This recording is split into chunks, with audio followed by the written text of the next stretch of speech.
Hello guys, আসসালামু আলাইকুম। After long time আমি একটা স্পেশাল ব্লগ নিয়ে চলে এসেছি। আজকে হচ্ছে গায়ে হলুদের ব্লগ। তো দেখতেই পাচ্ছ সকাল সকাল ছাদে তৈরি হচ্ছে প্যান্ডেল এবং নিচে হচ্ছে খাওয়ার প্যান্ডেল। এটা যে হলুদের অনুষ্ঠান সেটা ছাদেই হবে এবং খাওয়া দাওয়া এবং রিসেপশনের যে অনুষ্ঠান সেগুলো নিচেই হবে।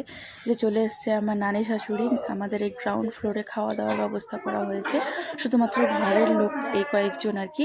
তো এটা আমাদের গ্রাউন্ড ফ্লোর, এখানে গোডাউন ছিল, তো এগুলো ক্লিন করে আপাতত খাওয়া দাওয়ার ব্যবস্থা করা হয়েছে। কাল থেকে সমস্ত খাওয়া দাওয়া প্যান্ডেলের মধ্যেই হবে। এদিকে শুরু হয়ে গেছে ছাদে হলদি অনুষ্ঠানের জন্য তোড়জোড়। আর এদিকে যে প্রয়োজনীয় জিনিসগুলো আমার শাশুড়ি মা রেডি করেছেন খুব সুন্দরভাবে, একে একে করে একা হাতে তিনি এগুলো খুব সুন্দর করে ডেকোরেশন করেছেন। আর এই যে হচ্ছে আমাদের নাপিত, যিনি হলুদের অনুষ্ঠানটা কমপ্লিট করবেন। এখানে যারা আছে সকলেই খুব চেনা পরিচিত। আর এইদিকে হচ্ছে রেডি হচ্ছে আমাদের পাত্র আর কি। তারপর চলে গিয়েছে একদম ছাদে শ্যুট করতে। এখানে অনুষ্ঠান অলমোস্ট শুরু হয়ে গেছে। ক্যামেরাম্যান মানে ফটোশ্যুট করতে ব্যস্ত। আর এদিকে যে রিচুয়ালসগুলো আছে আস্তে আস্তে আস্তে সেগুলো শুরু হয়ে যাচ্ছে।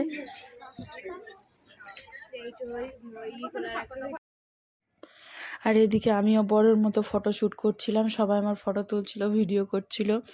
তো ভালোই কাটছিল সময়টা। আর আমাদের মুসলিমদের বিয়ে 4 দিন জুড়ে হয়, তো একদিনে সমস্ত ভিডিওগুলো দেখানো সম্ভব নয়। এটা ফার্স্ট দিনের ভিডিও, পরের ভিডিওগুলো আরও পরে আসবে। তোমরা ধৈর্য ধরে একটু দেখো। Thank you so much. তারপর শুরু হয়ে গেছে যে নিয়মগুলো ছিল সেইগুলোই আর কি।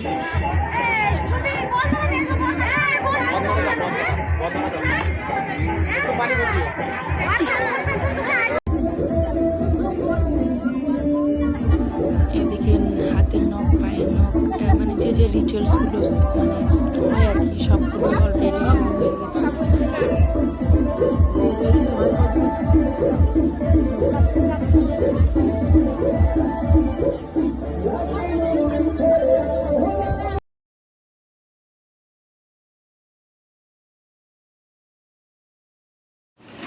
তারপরে শুরু হয় আমাদের কলসিতে জল ভরা অনুষ্ঠান। পাশের পুকুর থেকে কলসিতে করে জল ভরে নিয়ে আসতে হবে এবং সেটারও ফটোশ্যুট হবে খুব ভালোভাবে। তো আমরা সেই সময়টা খুব ভালোভাবে এনজয় করছিলাম, আনন্দ করছিলাম। বিকেলের মুহূর্তটা খুব সুন্দর হয়ে উঠেছিল, সবাই একসঙ্গে, মানে অনুষ্ঠান ছাড়া তো সবাই একসঙ্গে হওয়া যায় না, তো খুব আনন্দই লাগছিল। একের পর এক অনুষ্ঠানগুলো হচ্ছিল।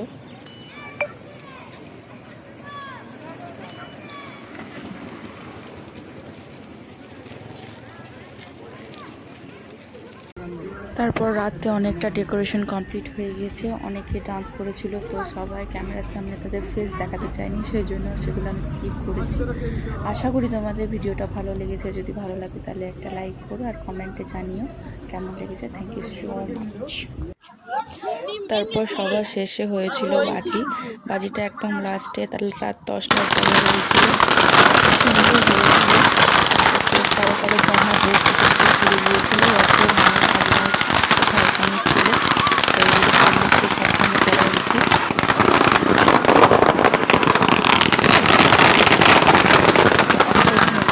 এইটুকুই, টাটা, বাই বাই। দেখা হবে নেক্সট ব্লগে।